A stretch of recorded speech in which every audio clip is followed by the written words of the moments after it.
Alright, Shalom. Shalom. First and foremost, before I begin, I like to give all praise, all glory, all honor unto Yahweh, Ba'ashem Yahushai, Ba'ashem Rachah Kodash. Double honors unto the apostles and elders of great millstone, giving us this doctrine, pushing this doctrine with sincerity and truth. As always, it's a Shalom to the elect. It's a brother here, Isaiah, coming back to you with another video, Lord, when it will be edifying. Right? And we wanted to discuss here, or rather I wanted to discuss here, I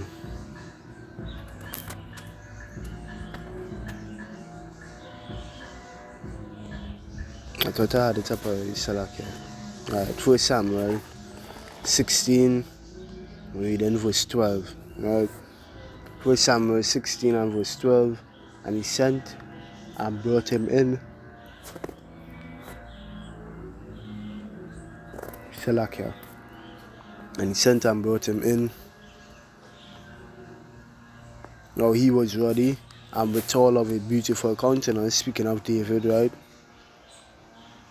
Verse 13, you tell that, and speaking of David, and goodly to look to, and the Lord said, arise, anoint him, for this is he. Right?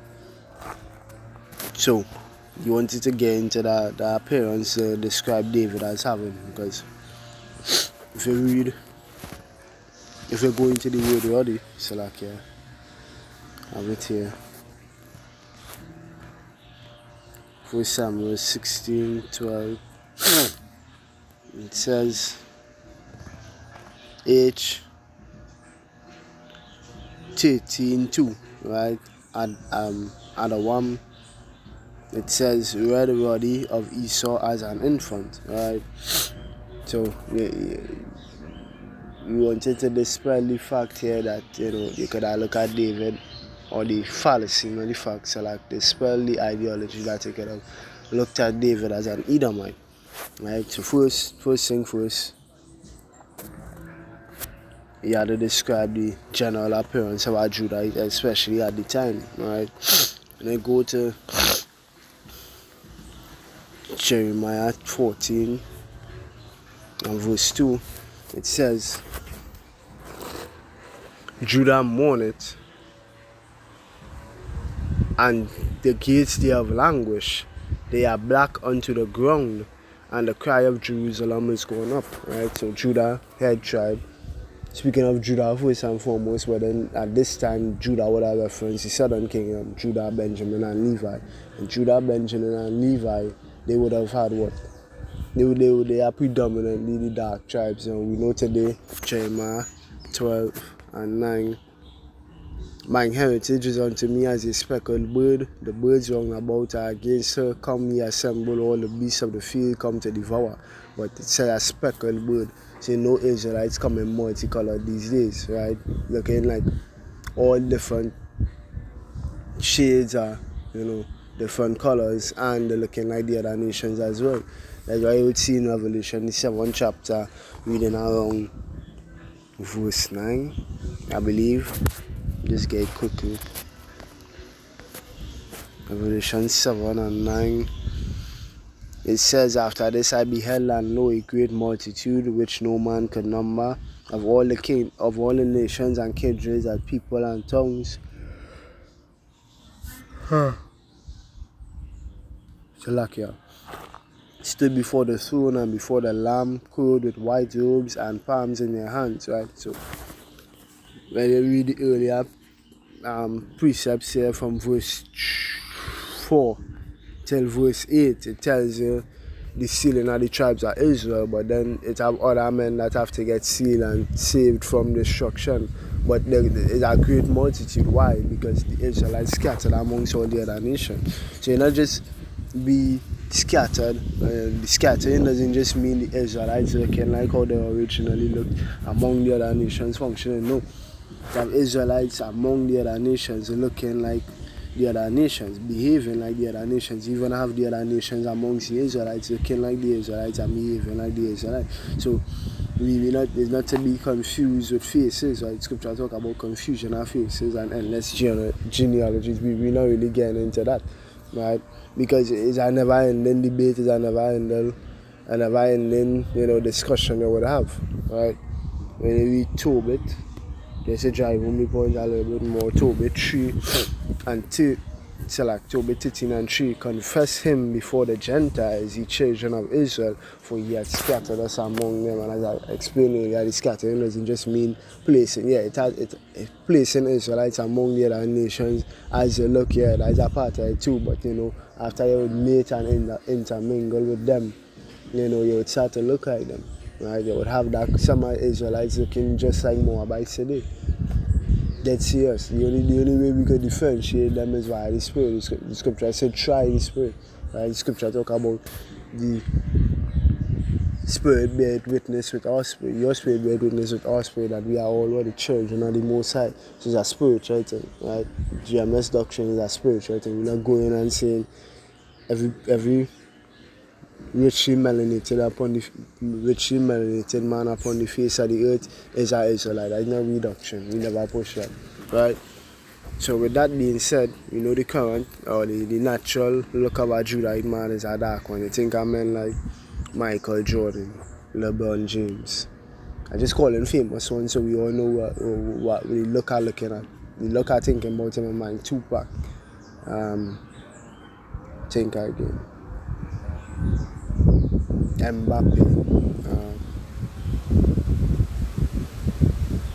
Well, you get the idea. Them men, they should have an idea of how Judah man does naturally look. And when you say Judah, Benjamin, Levi, predominantly dark tribes, they how they look natural, right?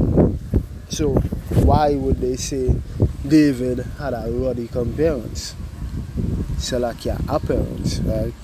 When they go into that word ruddy, or Salakia, when they go into that same book, chapter, verse, but in a different translation, it clears it up a little bit more. 2 Samuel 16 and 12, I'll compare it. It says, so he sent and made him come in.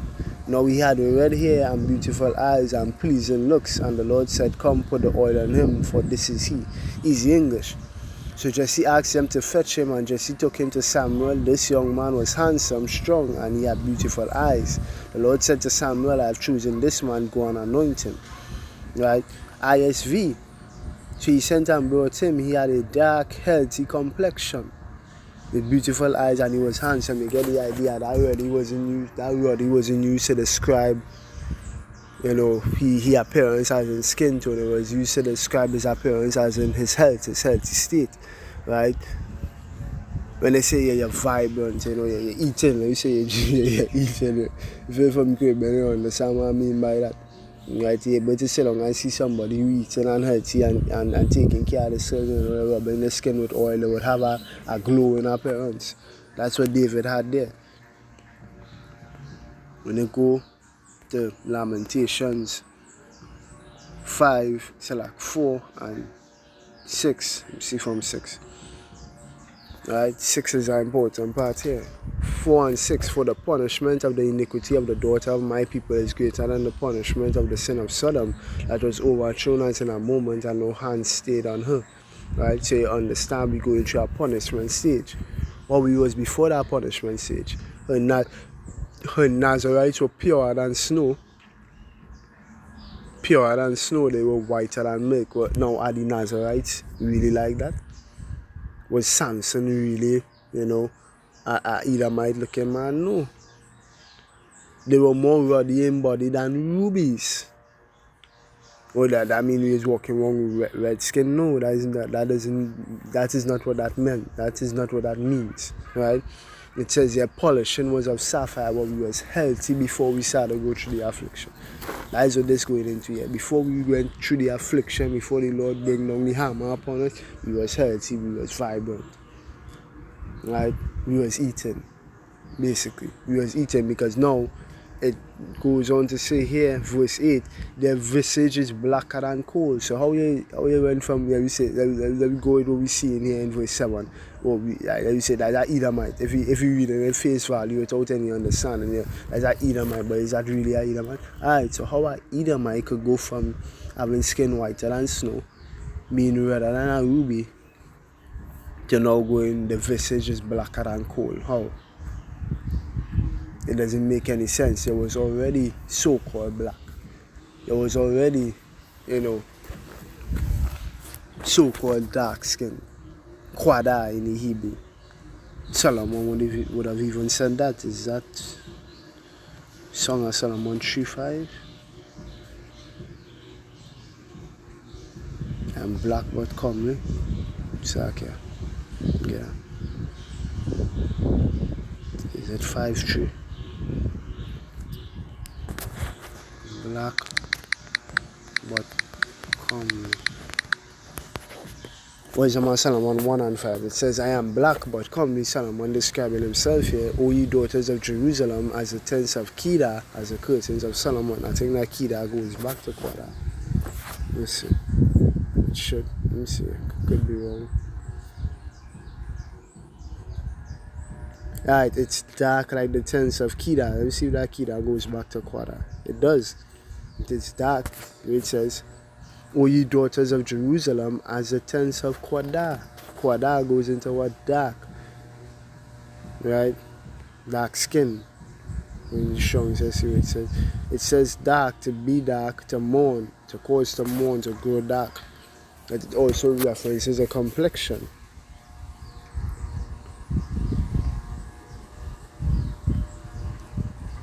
Right? So now, go from there to back to the Lamentations 4 and 8. It says, their visage is blacker than coal. How? Because it was already dark. And when they say blacker than coal, when a person is going through, biggest, one of the things the Lord is carrying through when he punishing you is, famine. Right? So when people or a nation going through famine, let me just use an individual. Let me say a dark skinned man, like if Michael Jordan, I mentioned him earlier, if he used to go through a famine like 6 in the morning, his body wouldn't be that vibrant color it is right now. We go from that color to darker and darker and darker white, going through the famine. And a person who's, like we say, either might go through famine tomorrow, his skin would become, lighter and lighter and lighter in complexion. But a dark person, his skin becomes darker and darker and darker in complexion. That's why it says here, their visage is blacker than coal, because it's going through the affliction here. They like the book of Lamentation, is lamenting. It says they are not known in the streets, their skin cleaved to their bones. It is withered, it has become like a stick. So I know, get the picture there as a maga man. Which is just a man who's, he hasn't eaten in a while to the point where his skin literally on the bones, literally. Extremely skinny, going through the famine. That's why it says it's blacker than coal. So now, we understand the natural state of how a Judite is supposed to look. So why would David have that ruddy appearance? Because when you go into the, is it here? Ruddy. Look it up, Ruddy horse. Wow, so lucky. Yes, sir. Is a ruddy horse here. Is this ruddy horse an Edomite? When I say is this ruddy horse an Edomite, does it have the appearance of an Edomite? No. So when you go into a ruddy horse, it looks like what? Same shade. This man on top here. This horse beneath here. This is how David's complexion was. He wasn't as dark. Because Solomon described himself as being extremely dark. Yahushua's description in Revelation, the first chapter, is extremely dark. Like in color until, polished brass, and then the brass as if it burned in a furnace. So brass is this complexion here. You burn that, you're gonna get this complexion. Because look at the shades of melanin. David would fall in this shade here. It's 1, 2, 3, 4, 5, 6, 7. 7 shades of melanin. David fell right on the 4th shade of melanin. Or you could say a little bit in between the 4th and the 5th shade of melanin. Solomon would have been the 6th shade of melanin, or in between the 7th and 6th shade of melanin. Yahushua would be in between the 7th and the 6th and 7th shade of melanin. That's how dark they are. So then how could Solomon be this dark, but his father be this dark? Well, let me get into that history. is the book of Ruth.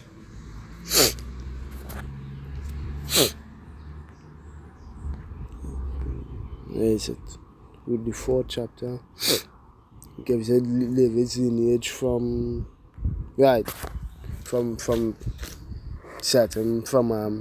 Judah's son Pharez. So it says,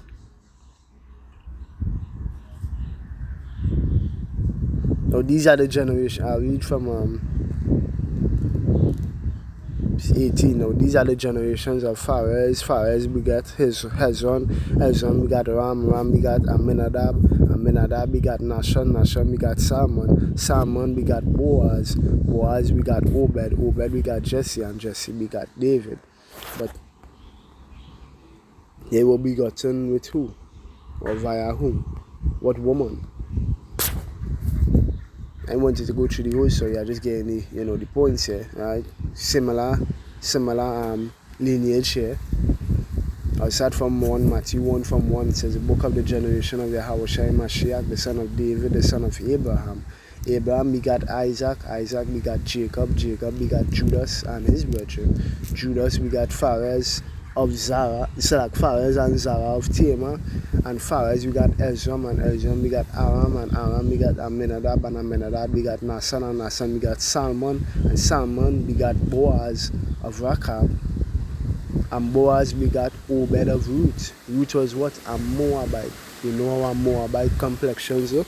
A Moabite complexion looks. This first shade here, even lighter than this first shade here.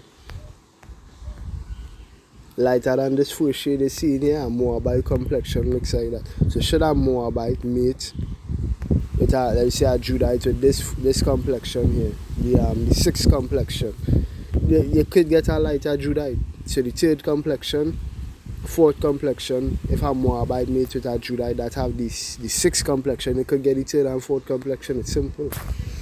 It's simple. His grandmother would have just been light skinned. That's it. So Lord will, this video would have been edifying, and that you all would have been edified in closing. I say Kal, Eladiyam La, Yahweh, Ba'ashem Yahushai, Ba'ashem Cha Kodash. Double honors unto the apostles and members of great news soon. Taught us this truth, this knowledge, this understanding, in all sincerity. As always, I say, Shalom to the elect. This was a brother Isaiah signing off, saying Shalom.